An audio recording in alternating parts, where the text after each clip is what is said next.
Cel ce n-are început, din înaltă sună, ce frumos răsună, înger mii cum cântă, lui și face îndrat, lumea plină de păcat. Veniți face doriți Sfântul, Darul Sfânt s-a împlinit, s-a întrupat cuvântul, într-un staul luminii, a născut Maria, pe cel bine de-mi promis, pe Iisus Mesia.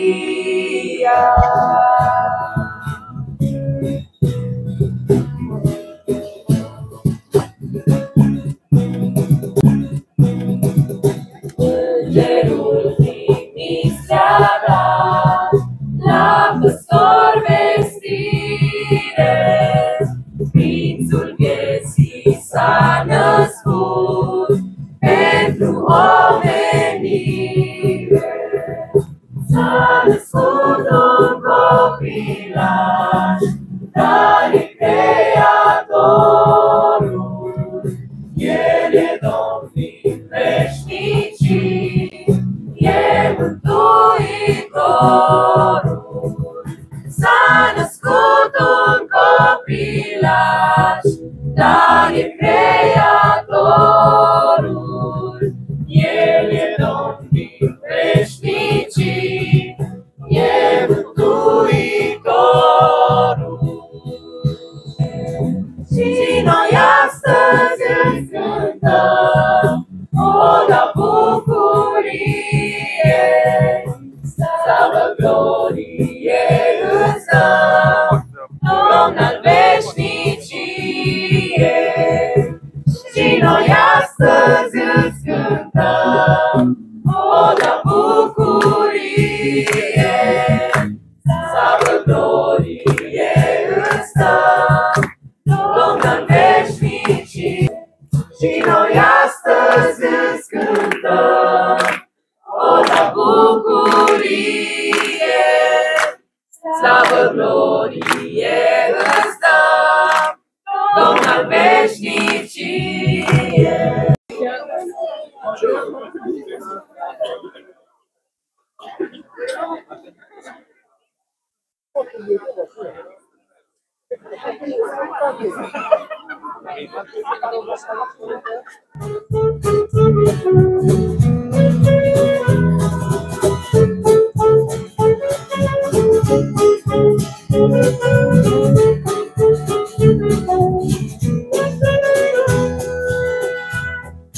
Vreau să-i cânt din inimă și să-i dau laudă, auzi vină și tămâie eu n-am, dar îi dau inima mea să se nască Rege Sfânt și minunat Mesia. La fel ca și magii răsărit, o seama și să-i dau laudă, auzi vină și tămâie eu n-am, dar îi dau inima mea să se nască și în ea Rege Sfânt și minunat Mesia. I wanna wish you a Merry Christmas. I wanna wish you a Merry Christmas. I wanna wish you a Merry Christmas from the bottom of my heart. I wanna wish you a Merry Christmas. I wanna wish you a Merry Christmas. I wanna wish you a Merry Christmas from the bottom of my heart. Feliz Navidad. Feliz Navidad, feliz Navidad, próspero año y felicidad. Feliz Navidad.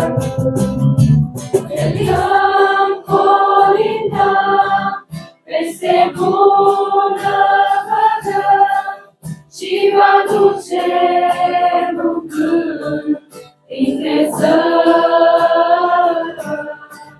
Că din Duh pe pământ și din Duhul prea sfânt se va naște Mesia curând. Deschideți porțile și lași cărările,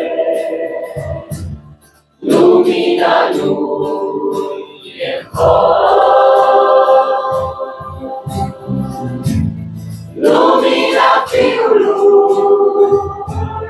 și pacea Tatălui să fie în veci cu voi.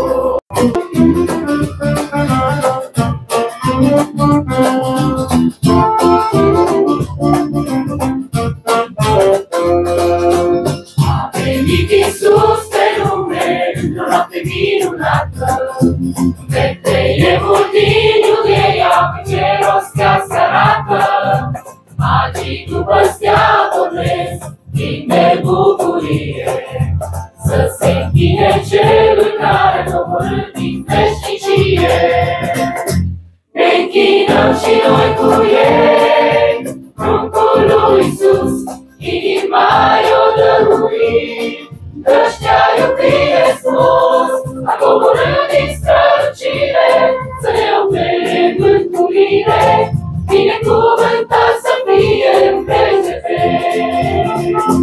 Ne închinăm și noi cu ei, pruncul lui Iisus, inima i-o dăruit. Căci te-a iubit frumos, a coborât din strălucire, să ne ofere mântuire, binecuvântat să fie în veci de veci. În iad, din cauza păcatului care îl are, sau în cer. Și ca să meargă în cer, trebuie să îndeplinească o singură condiție. Să creadă în Iisus Hristos, care a venit acum 2000 de ani, a crescut și a fost jertfit pe cruce ca păcatele noastre să fie iertate. Nașterea lui Iisus Hristos, nașterea unui Mântuitor. Dacă ne uităm în lumea în care trăim, ne dăm seama că trăim într-o lume plină de confuzie. Într-o lume în care adevărul este relativ, poți să crezi ceva și să ai adevărul. Poți să crezi altceva și să am adevărul. Trăim într-o lume, am spune noi, care este invers, cu susul în jos. Te poți uita la o bilă care are culoarea neagră și să spui că e albă și ok. Asta e lumea în care trăim. În seara aceasta, împreună cu colindele pe care le cântăm, am venit să vă aducem o veste bună, despre care Biblia spune că este adevăr. Adevăr absolut. Și vestea bună, care este adevărul absolut, este că în urmă cu 2000 de ani a venit în lumea noastră un copil, un prunc înfășat în iesle, al cărui nume a fost Iisus. S-a născut cu un scop bine definit, s-a născut cu un scop bine stabilit de Tatăl, de Dumnezeu Tatăl. Și scopul lui a fost acela să ne salveze. Și acum am putea să spunem bine, de ce anume să ne salveze? Un alt adevăr despre care Biblia vorbește și este de necontestat este că Dumnezeu a rânduit o zi în care va judeca lumea după dreptate. Dumnezeu ne va lua pe fiecare în parte dintre noi și ne va judeca, se va uita la faptele noastre și ne va judeca după dreptate. Acum, dacă suntem sinceri cu noi și suntem onești cu noi, putem să tragem concluzia foarte repede, uitându-ne la faptele noastre, că niciunul dintre noi nu avem nicio șansă să scăpăm cu bine din această judecată. Și atunci rămânem cu întrebarea, ok, ce putem face? Suntem într-o situație fără de ajutor, în care 100%, trecând prin judecata lui Dumnezeu, va fi un singur verdict deasupra capului nostru. Vinovat, condamnat și din cauza aceasta o veșnicie în ea. Avem nevoie de o veste bună. Și vestea bună a venit la noi în urmă cu 2000 de ani. Este Iisus Hristos, care se naște în lumea noastră.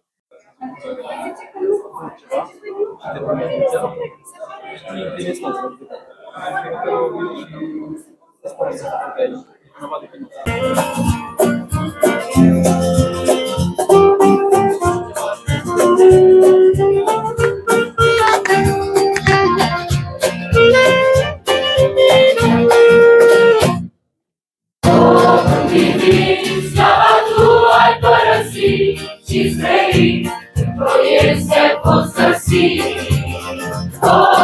De la răsărit, magii grabă au venit să se închine regelui de vestit.